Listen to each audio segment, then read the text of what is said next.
చిత్రసేనుడు తన అనుచరులతో కోటకు వెళుతుండగా ఉగ్రాకుడు పంపగా వచ్చిన రాక్షసులు అతన్ని తిరిగి తమ నాయకుడి వద్దకు పిలుచుకుపోయారు. అక్కడ చిత్రసేనుడికి అమరపాలుడనేవాడు కనిపించాడు. వాడు జ్వాలాద్వీప వానులను గురించిన కొన్ని రహస్యాలు చెప్పి హఠాత్తుగా మూగిలా ఆకాశం కేసి తలెత్తాడు. తర్వాత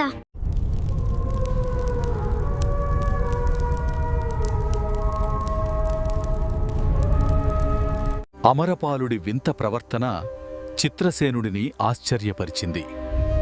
ఏమిరా, నీకు బుర్ర తిరుగుడు వ్యాధి పుట్టుకొచ్చిందా? ఈ గదతో ఒక్కటి మోది దాన్ని సరిచెయ్యమంటావా? నా చావు తరువాత నీ చావుకు ఎంతో కాలం పట్టదు ఉగ్రాక్ష. కపిలపురాన్ని ఆక్రమించుకున్న నాగవర్మ సంగతి నీకు తెలుసు గదా? అతడికి సహాయం చేస్తున్న జ్వాలా ద్వీపవాసుల గురించి మర్చిపోకు. నీ దేహం మీద ఆ పక్షులు వదిలిపోయిన మాయని గుర్తులు చూసుకో. ఉగ్రాక్షుడు భయంకరంగా హుంకరిస్తూ ముందుకు ఉరికాడు. ఆగు ఉగ్రాక్ష. ఈ మానవాధముడు నన్ను ఇంత హేళనగా మాట్లాడతాడా? మానవులంటే అంత చులకనగా మాట్లాడకు. ఇతడు మనకు సహాయం చేస్తాడు. మహారాజా, ఇది అన్యాయం. మీరు నాకు ప్రాణదానం చేస్తామన్నారు. ఆ మాట నమ్మే నేను చెట్టు దిగొచ్చాను. లేకపోతే ఆత్మహత్య చేసుకునేవాణ్ణి. నిజమే, కానీ నువ్వు నా ప్రశ్నలకు జవాబివ్వకుండా వెర్రివేషాలు వేస్తున్నావు. ఇలాంటి పరిస్థితుల్లో నా వాగ్దానం నిలుపుకోవాల్సిన అవసరం లేదు. క్షమించండి మహారాజా. ఈ క్షణం నుంచి నేను మీ సేవకుణ్ణి. రాజద్రోహి నాగవర్మ మీద నాకెలాంటి గౌరవం లేదు. ఆ క్రూర మృగాల్లాంటి జ్వాలాద్వీపవాసులంటే నాకు మొదటి నుంచి ద్వేషమే. అలా అయితే దాచకుండా నీకు తెలిసినదంతా చెప్పు. నాగవర్మ సైన్యాల వెంట ఆ భయంకర పక్షులున్నాయా? కపిలపురం అడవిలో దాదాపు 100 భయంకర పక్షులున్నాయి. నాగవర్మ తన ప్రజల్లో కొందరిని వాళ్లకు బానిసలుగా ఇచ్చాడు.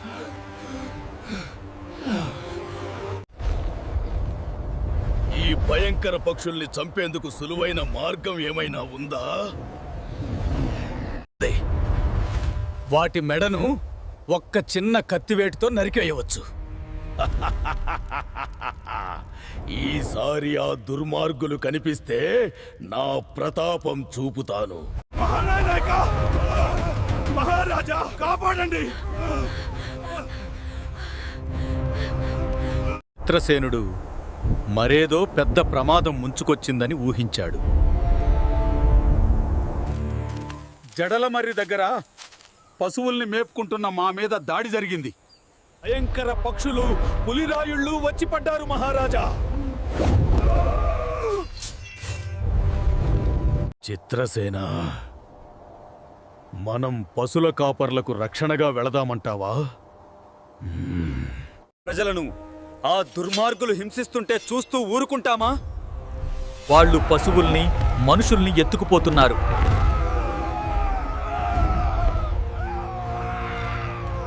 దొంగతనానికి వెళ్లిన రాక్షసులు కూడా దెబ్బలు తినివచ్చారు. చిత్రసేనుడు, ఉగ్రాక్షుడు జడలమర్రి ప్రాంతానికి బయలుదేరారు. మహారాజా, నాదొక మనవి. వాళ్ళిద్దరికే వెళ్ళిపోయి ఉంటారు. ఆ పక్షులు వెంట ఉండగా వాళ్లను ఎదుర్కోవడం ఆత్మహత్యతో సమానం. చిత్రసేన, ఇతడు చెప్పే దాంట్లో చాలా నిజం ఉంది. తొందరపడకూడదు. తన పౌరులను రక్షించలేని రాజుగా చిత్రసేనుడు సతమతమయ్యాడు. మహారాజా, మనం ముందుగా ఆ పక్షుల స్థావరాలను నాశనం చేయాలి. అవి పెద్ద పెద్ద కొట్టాలలో కాళ్లకు గొలుసులతో బంధించబడి ఉంటవి. అంతలో ఎదురుగా ఉన్న చెట్ల చాటు నుంచి పెద్ద కోలాహలం వినబడింది. ఒక బీభత్స దృశ్యం వాళ్ల కంటపడింది.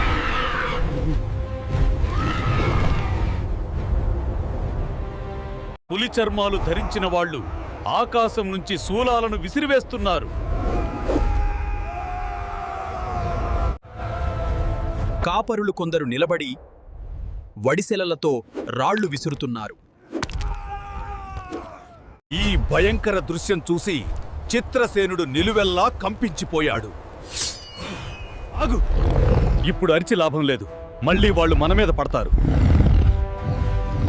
జ్వాలాద్వీపవాసులు తమ వాహనాల మీద ఆకాశంలోకి ఎగిరిపోయారు. చిత్రసేనుడి అనుచరులు గాయపడ్డ వాళ్లకు కట్లు కట్టసాగారు.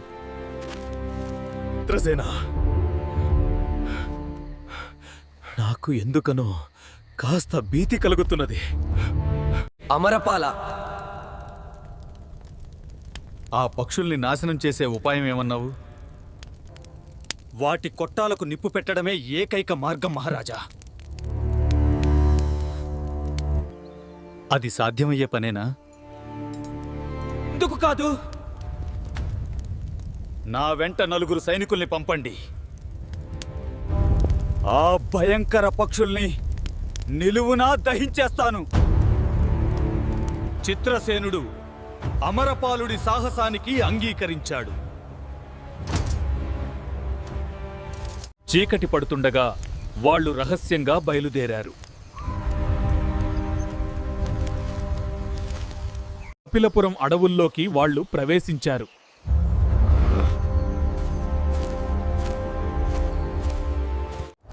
ప్రతి శబ్దం వాళ్లను భయపెడుతోంది.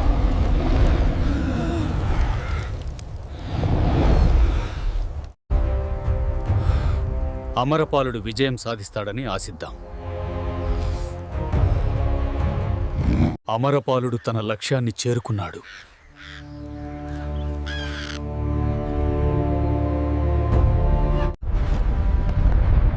జ్వాలాద్వీప పక్షుల పీడ విరగడయ్యే సమయం ఆసన్నమైంది. అమరపాలుడు పక్షుల్ని కాల్చి చంపేశాడా? కాపర్లు మొత్తాన్ని నాశనం చేశాడా? ఆ కాపర్ల చేతుల్లోని అమరపాలుడు, అతనితో పాటు వచ్చిన సైనికులు మరణించారా? తర్వాత ఏం జరిగింది తెలియాలి అంటే ఒక లైక్ ఇవ్వండి. అండ్ అలాగే ఛానల్ని ఫస్ట్ టైం విజిట్ చేసుంటే ఛానల్ని సబ్స్క్రైబ్ చేసి పక్కన వచ్చే బెల్ ఐకాన్ని కూడా క్లిక్ చేయండి. కింద వచ్చే హైట్ సింబల్ని క్లిక్ చేయండి. అప్పుడే మన వీడియో మరింత మందికి షేర్ అయ్యేదానికి అవకాశం ఉంటుంది. మళ్ళీ సాయంత్రం నెక్స్ట్ ఎపిసోడ్లో కలుసుకుందాం.